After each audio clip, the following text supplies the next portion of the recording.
الرحمن الرحيم. Assalamualaikum warahmatullahi wabarakatuh. Alhamdulillah, berjumpa lagi dengan Pak Udin di ruang kelas maya untuk belajar bersama meyakini kitab-kitab Allah sekaligus mencintai Al-Quran. Kesempatan ini kita akan bicara bagaimana cara beriman kepada kitab Allah dan menampilkan sikap mencintai Al-Quran sebagai kitab Allah SWT. Anak-anakku yang baik hatinya, cara beriman kepada kitab Allah itu bagaimana? Nah, pertama, meyakini bahwa kitab-kitab suci itu diturunkan dari sisi Allah. 4 kitab, termasuk Al-Quran, itu diturunkan kepada dari Allah Subhanahu wa Ta'ala. Yang kedua, harus meyakini akan nama-nama kitab Allah. Al-Quran diturunkan kepada Nabi Muhammad SAW, Injil diturunkan kepada Nabi Isa alaihissalam, Musa diturun di sebuah kitab namanya Taurat, kemudian Zabur diturunkan kepada Nabi Daud alaihissalam.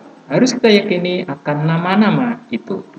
Yang ketiga, meyakini kebenaran informasi yang terkandung di dalamnya, mengamalkan kitab yang terakhir dan menghapus kitab-kitab sebelumnya. Bukankah Al-Quran itu turun yang terakhir? Karena turun terakhir, maka kitab-kitab sebelumnya disempurnakan sehingga tidak dipakai lagi oleh agama kita, Islam.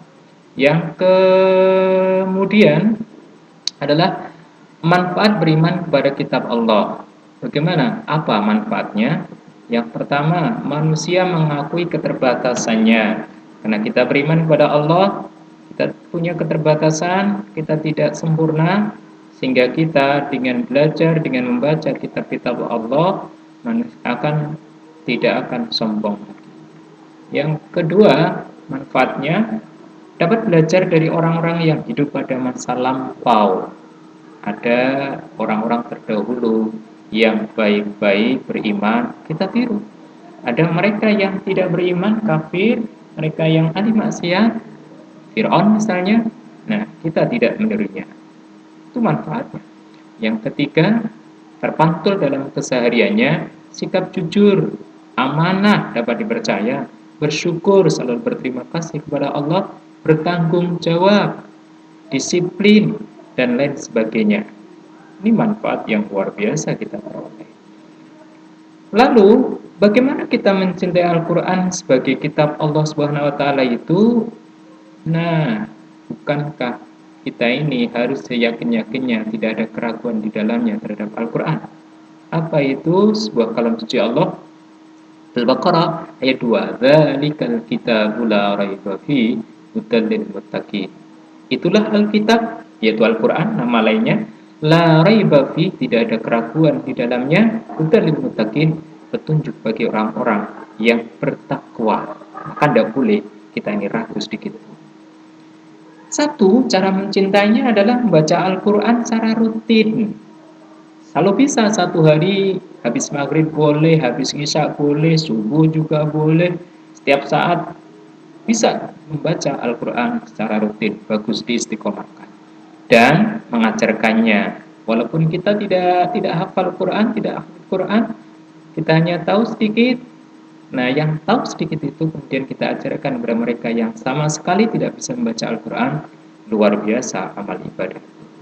Dua, memahami ajaran-ajaran yang terkandung di dalamnya. Di dalam Al-Quran itu kan banyak kisah, banyak tentang hubungan sosial, banyak hukum, banyak aturan-aturan yang mengatur kita berkehidupan di tengah masyarakat itu. Pahami ajaran yang ada di dalamnya.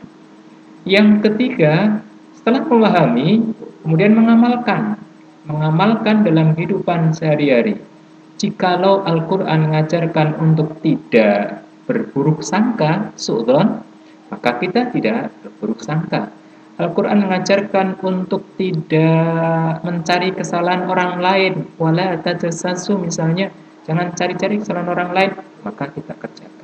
Kita diajarkan untuk tidak percaya dengan berita orang fasik yang datang ke kita, berita itu hoax, maka kita diperintahkan untuk fatabayyanu, al-hujurat misalnya.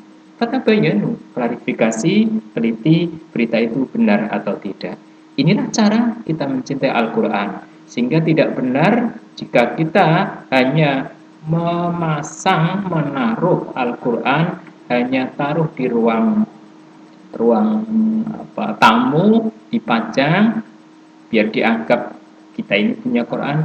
Bukan itu, tapi yang paling penting ternyata 3M ini: membaca Al-Quran, memahami ajarannya, kemudian mengamalkan dalam kehidupan sehari-hari. Oleh karena itu, ini penting buat kita bersama, buat kalian yang sedang belajar. Seorang muslim yang cerdas lagi beriman adalah mencintai kitab sucinya Al-Quran untuk kehidupan sehari-hari. Demikian, mudah-mudahan manfaat, tetap semangat. Terima kasih. Assalamualaikum warahmatullahi wabarakatuh.